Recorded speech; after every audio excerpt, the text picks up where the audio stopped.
ದೇವೇಗೌಡರ ಜೊತೆ ಸಮಾಲೋಚನೆ ಮಾಡಲಿಕ್ಕೆ ಕುಮಾರಸ್ವಾಮಿ ಹೋಗಿದ್ದಾರೆ ಅಂತ ನಮ್ಮ ಮುಖ್ಯಮಂತ್ರಿಗಳು ಹೇಳ್ತಾರೆ.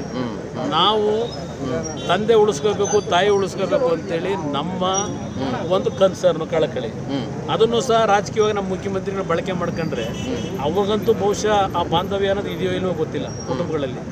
ನಾವಂತೂ ಮೊದಲಿಂದ ನಮ್ಮ ತಾಯಿ ನಮ್ಮ ತಂದೆಯ ನಡವಳಿಕೆ ನೋಡಿ ಬಂದಿರತಕ್ಕಂಥ ಸ್ವಲ್ಪ ಆತ್ಮಸ್ಥೈರ್ಯ ತುಂಬಲಿಕ್ಕೆ ಹೋದರೆ ಅದಕ್ಕೂ ರಾಜಕೀಯ ಬೆರೆಸ್ಕೊಂಡು ಕೂತವ್ರು. ಯಾವ ಪ್ರಕರಣದಲ್ಲಾದರೂ ನಾನು ಬ್ಲ್ಯಾಕ್ ಮೇಲ್ ಮಾಡಿರ್ತಕ್ಕಂಥದ್ದು ಒಂದು ಪ್ರಕರಣ ಮುಂದಿಟ್ಬಿಡಲಿ, ಬ್ಲ್ಯಾಕ್ ಮೇಲ್ ಮಾಡಿರ್ತಕ್ಕಂಥ ನಾನು ರಾಜಕಾರಣಕ್ಕೆ ಬಂದಾಗಲಿಂದು ನನ್ನ ಹೋರಾಟ ರಾಜ್ಯದಲ್ಲಿ ನಡೆಯತಕ್ಕಂಥ ಅಕ್ರಮಗಳು ಇಂಥದ್ರ ಬಗ್ಗೆ ನಮ್ಮ ಹೋರಾಟ ಇದೆ.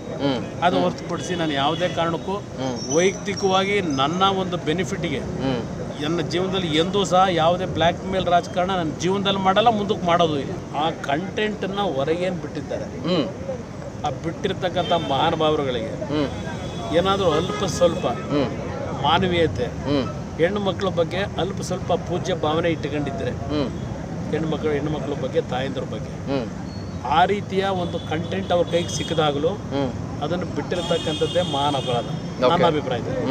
ಆ ಪ್ರಕರಣ ಆಗಿರ್ತಕ್ಕಂಥದ್ದು ಅದು ನಿಜವಾದಂಥ ಒಂದು ಸನ್ನಿವೇಶಗಳಿದ್ದಾಗ ನಾನು ಇವತ್ತು ಖಂಡಿಸ್ತೀನಿ. ಅದರಲ್ಲಿ ಇರ್ತಕ್ಕಂಥ ಯಾವನೇ ವ್ಯಕ್ತಿ ಇರಲಿ ಶಿಕ್ಷೆ ಆಗಬೇಕು ಅಂತಕ್ಕಂಥದ್ದೇ ನನ್ನ ಮೊದಲನೇ ಆದ್ಯತೆ. ಈಗ ಒಕ್ಕಲಿಗರ ವಿರುದ್ಧ ಅಂತ ಯಾತಕ್ಕೆ ಇದನ್ನು ಕನ್ವರ್ಟ್ ಮಾಡ್ಕೊತೀವಿ? ಯಾರ ಹಣೆ ಬರೋನು ಯಾರು ಬರೆಯೋಕ್ಕಾಗಲ್ಲ. ಯಾರ್ಯಾರ ಶಕ್ತಿ ಏನು ಅನ್ನೋದನ್ನ ಭಗವಂತ ಮೊದಲೇ ನಿರ್ಧಾರ ಮಾಡಿಬಿಟ್ಟಿರ್ತಾನೆ.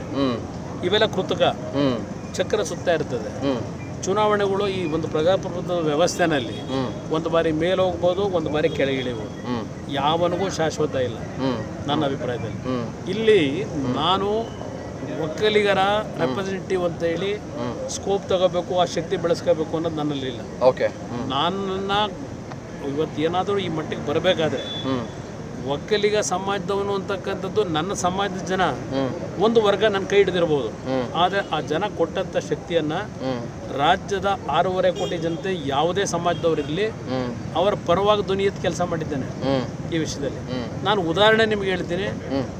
2013-14ರಲ್ಲಿ ಇದೇ ಸಿದ್ದರಾಮಯ್ಯರ ಸರ್ಕಾರದಲ್ಲಿ ಹಲವಾರು ಯುವಕರುಗಳು KPSC ಎಕ್ಸಾಮ್ ಏನು ಬರೆದಿದ್ರು.